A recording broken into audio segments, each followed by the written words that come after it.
इस पानी की कीमत सोने जैसी इस ग्रह पर भले ही एक कप बियर हो, उसका आनंद लेने के लिए पासवर्ड अनलॉक करना पड़ता है। यहाँ दिन का तापमान 60 से अधिक डिग्री तक पहुंच जाता है। दूर दूर तक नजर डालें तो ग्रह की सतह पर केवल पीली रेत है। स्नो आगे छोटे शहर में जाने की तैयारी कर रहा है जो उसने पृथ्वी से मंगाए फलों को लेने के लिए है। रास्ते में आने वाला पहाड़ी ढलान एक विशेष जेल है जिसमें सूखने वाले पानी चोर कैद किए जाते हैं। प्रचंड धूप के न्याय के बाद उनके शरीर से निकले पानी को फिर से पुनः प्राप्त किया जाता है। इससे पता चलता है कि इस ग्रह पर पानी की कितनी गंभीर कमी है। कस्बे पहुंचने के बाद स्नो ने दुकान से अपना पैकेज लिया जो कि उच्च गुणवत्ता वाली स्ट्रॉबेरी का एक डिब्बा था।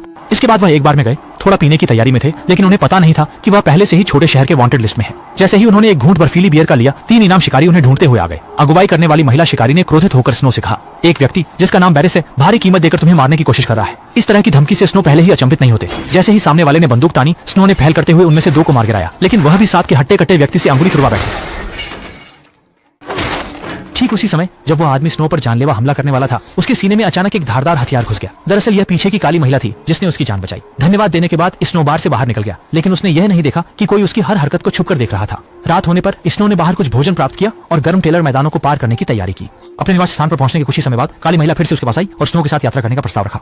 स्नो हमेशा अकेला ही यात्रा करता था, लेकिन इस तथ्य को ध्यान में रखते हुए कि दिन के समय काली महिला ने उसकी जान बचाई थी, वह मना नहीं कर सका। दोनों केवल रात में यात्रा कर सकते थे, जबकि दिन में वे गर्मी से बचने के लिए अलगाव शेड में छिपते थे। केवल 2 दिन बाद स्नो का टूटा हाथ फिर से उगाया और 1 हफ्ते के भीतर पूरी तरह से ठीक हो जाएगा, क्योंकि उसका शरीर एक अनोखा हार्मोन उत्पन्न कर सकता है जो उसकी कोशिकाओं का पुनर्जनन करता है, और इसी कारण वह अमर हो गया है। और यही कारण है कि बारिश ने उसके लिए इनाम रखा है। दोनों ने रात की छाया का फायदा उठाते हुए अपनी यात्रा जारी रखी। जब समय सही लगा, काली महिला ने आखिरकार स्नो के सामने अपनी पहचान प्रकट कर दी। वह पृथ्वी इंटेलिजेंस एजेंसी की एजेंट है और उसका उद्देश्य भी स्नो के जीन प्राप्त करना है। लेकिन वह उन इनाम शिकारी की तरह नहीं है। वह चाहती है कि स्नो स्वेच्छा से पृथ्वी लौटे और अनुसंधान में सहयोग करे। एक बार प्रयोग सफल हो गया तो पूरी मानव जाति अमरता प्राप्त कर सकती है, परंतु अब पृथ्वी कृत्रिम बुद्धिमत्ता द्वारा शासित है। अमरता प्राप्त करने के बावजूद लोग जीवन भर के लिए गुलाम ही रहेंगे। उसने काले बालों वाली लड़की के अनुरोध को साफ तौर से मना कर दिया, लेकिन काले बालों वाली लड़की ने उसका पीछा करना नहीं छोड़ा और वह उसके साथ गुप्त अड्डे तक पहुंच गई। स्नो ने पत्थर का दरवाजा खोला।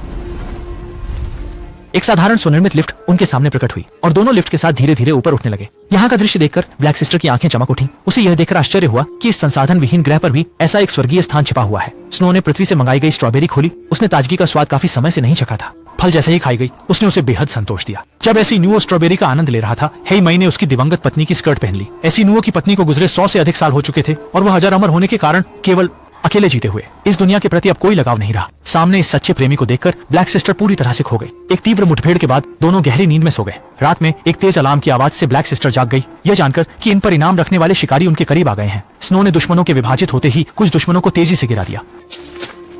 इसके बाद उसने एक महिला शिकारी को बंधक बना लिया, परंतु सामने वाले ने बिना दया दिखाए अपने ही साथी को गोली मार दी। जैसे ही स्नो भागने की कोशिश कर रहा था, उसे गोली मारकर गिरा दिया गया।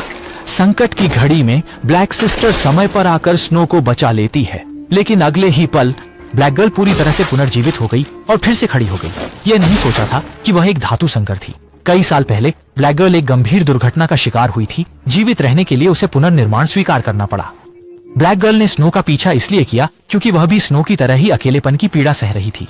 2 अकेले आत्माएं अंततः एक दूसरे का सहारा पा गईं। अब वे इस उजाड़ और बंजर ग्रह पर बिना किसी चिंता के जीवन बिता रहे हैं।